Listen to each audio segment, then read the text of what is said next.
Welcome to Popternative, where we dive into topical discussions from the worlds of pop culture, social media, and sports. Here is your host, Peter Remoliotis, aka PD Beats. PD Beats here from Popternative with Thomas Elms about Skymed premiering July 10th on Paramount Plus. Welcome to the show, man. It's good to see you. Thanks for having me on, PD. How are you? It's doing pretty well. I mean, this show, you know, there's a lot happening. It's intense medical drama. I feel like this is a medical drama we've never seen before. Is that something that kind of comes to mind when you're reading the script for this? I mean, we don't know a lot about a lot of these people that work as flight nurses and, you know, work in those. We don't know a lot about that. Yeah. I mean, even myself being a Canadian, I knew painfully little. It was, but, you know, I gained a deep amount of appreciation and respect for what they do and the conditions that they work in. And yeah, you're absolutely right. And our EP, Ron Murphy, who was one of our directors as well, he said it best, I think. I'll never forget. He said, you know, there's not a lot of unexplored territories left on the map these days. You know, there's no new real frontiers out there. But, you know, if we can, you know, highlight the Canadian wilderness and the, you know, the North, you know, the North that's still a bit wild and, you know, really relies on this lifeline that are these, you know, these planes, these, you know, cargo planes, medical planes. Like, we're so unaccustomed to, you know, I mean, like, my hospital's 20 minutes away, you know, if I really need to go, like, if, you know, if say appendicitis happens or something, like, you're hundreds of kilometers from the nearest hospital. So the people really do rely on this method to survive out there. And there's a lot of communities. Yeah, it's such a cool story. And I really hope people get a sense of the adventure of it. Like, it is a medical drama. It is like a kissy show. It's got all that. But we're taking it to new heights, literally. Yeah, yeah, it puts the Mile High Club to a whole new meaning. Yeah. You know what I find interesting? I mean, I just feel like there's the obvious kind of answers to this question, but I'm wondering if you can kind of give me some other kind of insight on this. I mean, what do you think is so appealing about the medical drama? I mean, they've been around for a while. Some of the best shows of all time are medical dramas. What do you think is so appealing specifically with the medical drama, Thomas? That's a cool question. I can't actually answer that because I don't know. Yeah, exactly. I don't know either. That's why I asked you. So I guess we're out of luck then. But for me, at least, this is the first time I've ever worked on a medical drama. Yes. And as much as it is about, you know, the technical jargon and all the behavior and the cases and these crazy, you know, you've got like some of the most extreme cases of what could happen to you out there, you know, in the show. And it's packed full of them. You know, sometimes we've got like 2-3 emergencies per episode. So it's a fast-paced show. And I think people are going to dig that. You know, it doesn't have the pace, I think, that some of the normal medical dramas might have. Again, I'm not an expert, but our show does move fast. Like, I can tell you that for certain, you know, and I think people are going to feel the adrenaline of that. Man, I think personally, though, that it's really more about the beating heart of all these characters. That is the reason why people keep coming back to these shows. 100%. Like, and I really do hope that we've done justice to all the amazing stories that we've got on Skymed. You know, they're all heroes, you know, all of them, you know. They've got huge dreams and they've got, you know, massive challenges to overcome, you know, whether that's personal or, you know, in the exterior world. And what I really liked about the show, I think in the first place, when I kind of got a taste of it, was the hybrid, like, you're on a military deployment, really, because you're just out here, you know, with the rest of your unit, you know, in the remote areas.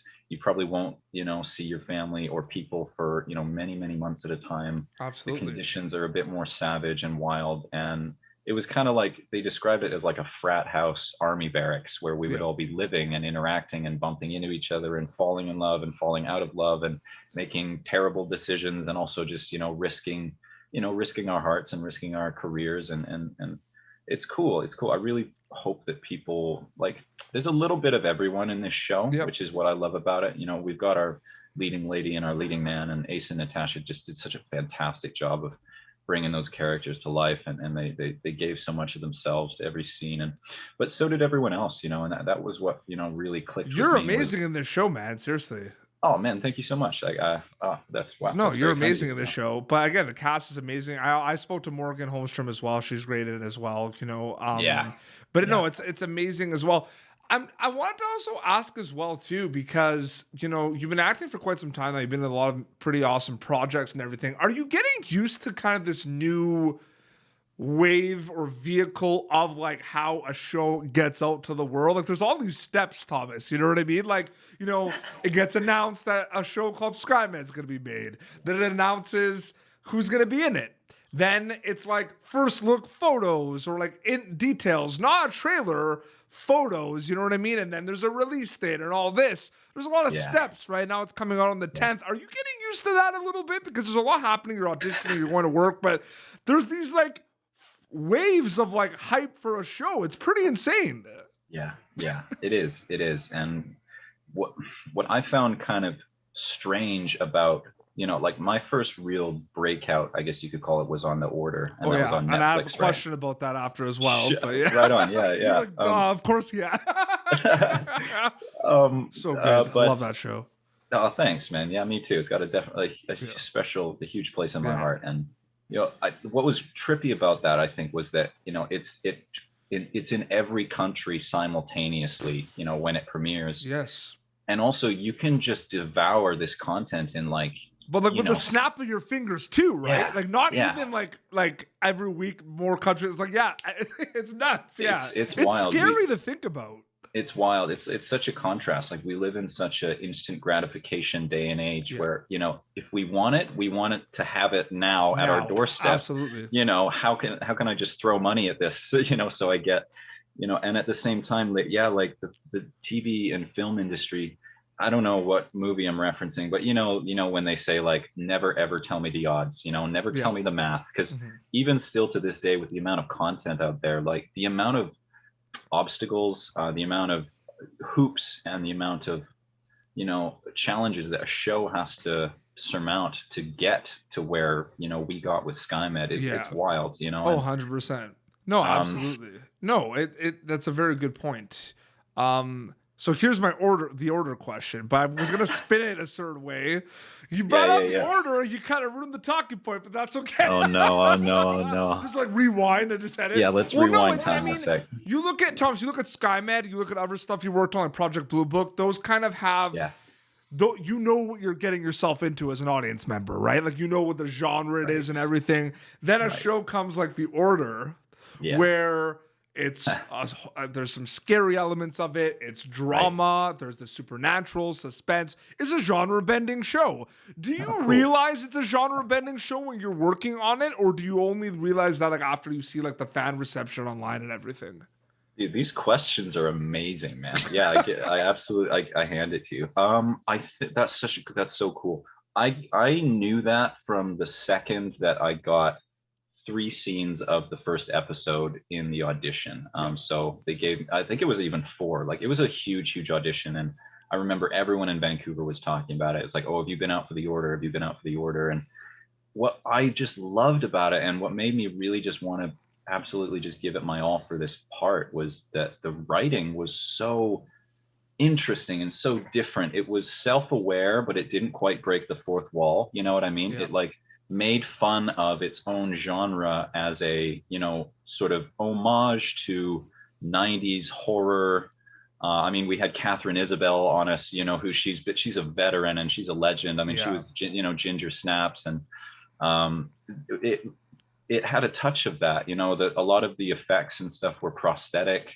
It was real practical effects, real blood, real monsters, real makeup, real all that good stuff. It was almost like for me, it was such a cool project because it was such an interesting world that we'd kind of cracked open. There's so many cool stories that you could tell. I mean, this is real. You're talking about like a secret society that stretches back to the dawn of time. 100%. Really, I mean, for me, like being a geek and a nerd, like that was just such it was like Christmas. I was like, oh 100%. My God. And the global access on Netflix, and people loved it. It was, I'm going to go back and watch it. You know what? That's what I'm going to do. I will, after I watch Skymed, though. I'm going to watch Skymed. Do a viewing party. I'm going to watch Skymed, and then we're going to go back to Order. Thomas Elms is a storyteller. That's what you do. Is it safe to say that getting to dive into these worlds of Skymed and The Order and Project Blue Book. Is that your favorite thing about storytelling, or is it up there at least? Yeah, I think honestly for me, like if I'm perfectly truthful with myself, I think I need the constant brain stimulation, and like working on TV and working on film, like it demands all of your attention and demands all of your focus. And just what I really love about it more than anything, I think, is the feeling of working together with people and, making the communal something. Aspect of things. Yeah, the collaboration with people. And I've just been so fortunate in my career thus far that I've only really ever worked with people that have been a delight and a wonder and have contributed a lot and, helped me grow and learn. Like, I'm not going to be, I won't lie to you, like first season of The Order, even like I'd had a few TV gigs under my belt before then, but really I was just a kind of fresh out of acting school, out of theater school, kid who was just, trying to make a splash in the pond. And I still didn't know what I was doing on The Order for pretty much the entire run of that show. I'm not going to lie. You're trying to fake it till you make it to a certain extent in this industry, because it's like, when it comes to the actual learning process of how to do this craft and how to do this job, and thanks to martial arts, man, just to share something, is like I see it way more as a craft and than an art form these days, as opposed to when I was fresh out of theater school. I was just so in love with the artistry of it. You start working on TV and film and you realize, oh, where does my artistry and where does my big dreams fit in? Because it's a very, you realize, business driven industry.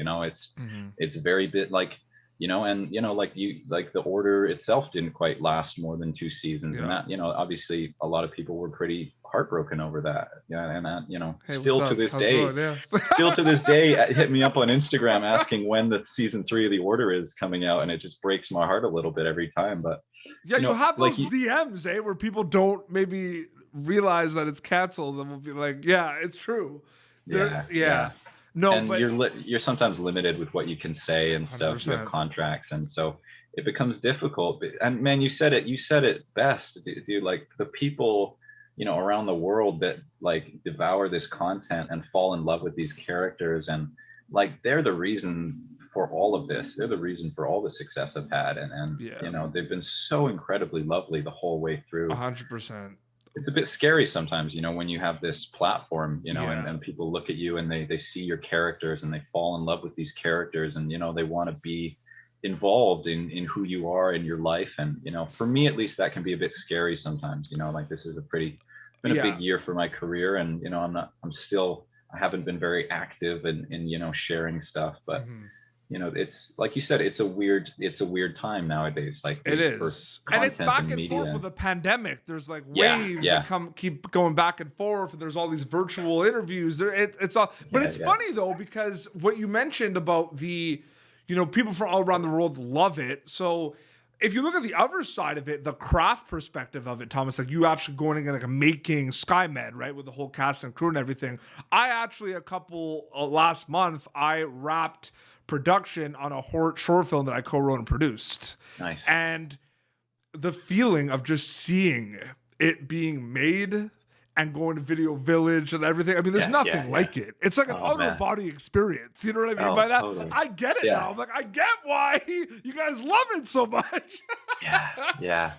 It's because it's like, and I'm so grateful that the magic of it hasn't worn off yet. You know what I mean? Like, it's like, I feel more nowadays like I know what I'm doing in terms of like as an actor and like, process and all that stuff that people, all those big words that people talk about.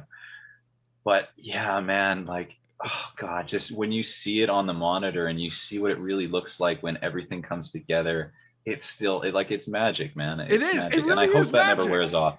Yeah. The Order on Netflix. Sorry, just okay. Amazing. Last question. And Skymed, July 10th. Yeah. July 7th. Skymed. Yeah. Last question before we wrap up with Skymed. CBC Gem in Canada, Paramount Plus in the States, which is so amazing. I'm so happy for you and the cast and crew. When they get to watch Skymed, July 10th, what are you hoping they get out of it, takeaway wise? Oh, whoa. There's a lot. I get it. They're big questions. I know, but yeah. Well, I mean, not to give you too much of a sales pitch or anything like that, but it's a high adrenaline show. And I think, you know, like you said, like the medical drama is an established, you know, genre. Beast. And It's a beast. Yeah. It's a beast. Yeah. It's, you know, it's got decades of sort of ruling, you know, being the king of the, you know, of the procedurals and stuff. But so it's everything you're going to expect out of a medical drama, but it's also sort of a high adrenaline wilderness survival adventure show, you know, and people are falling in love, falling out of love, you know, risking their lives, you know, trying to save lives. It's, you know, everything is high stakes, and it was exhausting filming it. And so if, you know, people can get a taste of adventure from it as much as they get all the good stuff, you know, the usual suspects, the love triangles and the, you know, big hopes and the big dreams and the career plays and the, you know, betrayals and, you know, all that stuff that you expect. But then you're going to see basically a side of, like, you know, North America that I hadn't even really, you know, known about. So I think if we can give people that sense of adventure, you know, like Yellowstone has been such a success because I feel like it does give us a taste of that, you know, it's just a taste of, it's like anti-modern life, I guess you could call it, you know. And sometimes, man, I went to Top Gun recently with my co-workers from the last project I filmed, and you know, Will Coben, one of my castmates, he said it best, you know. He said, like, man, I don't want to see anything nowadays when I go to the cinema other than that kind of movie, you know what I mean? Absolutely. I just want to sit down and I want to feel something. I want to feel my heart racing. And yeah, so if we can kind of capture that at all in Skymed, I think we have, you know, there were so many writers and so many different voices, and we really tried to give respect to, you know, a lot of parts of Canadian culture. And it was an honor for me, at least, to tell some Canadian stories, and to be on an American platform like that as a Canadian actor is huge. Like, man, huge. Yeah. Huge. It's like, there's not you know, much the more glass to say. ceiling. It's huge. That was a sales pitch, by the way. That was amazing. Heck yeah, right Thomas, thank you so much for your time, man. It was so great chatting with you on Pop Alternative. Yeah, you too, Peter. Yeah, I really appreciate it, man. Absolutely. Hope to see you again. Yeah, absolutely. Skymed, July 10th on Paramount Plus, CBC Gem in Canada. Instagram is the best way to keep update with everything, I guess. Yeah. It's been a few months, but you know, there'll be something. Is it just your name, Thomas Elms, or? Yeah, Thomas Elms. You can find me pretty easily on Instagram. Amazing. Well, this has been Pop Alternative. YouTube.com/Pop Alternative for previous episodes. PopAlternative.com has other content as well. Until next time, it's Thomas Elms. You can catch in Skymed for July 10th on Paramount Plus. And PD Beats signing off. Thank you for tuning in to Pop Alternative. Make sure to check out our past episodes of Pop Alternative on YouTube. Be sure to like Pop Alternative on Facebook and follow us on Twitter. This has been an Autograph Communications production.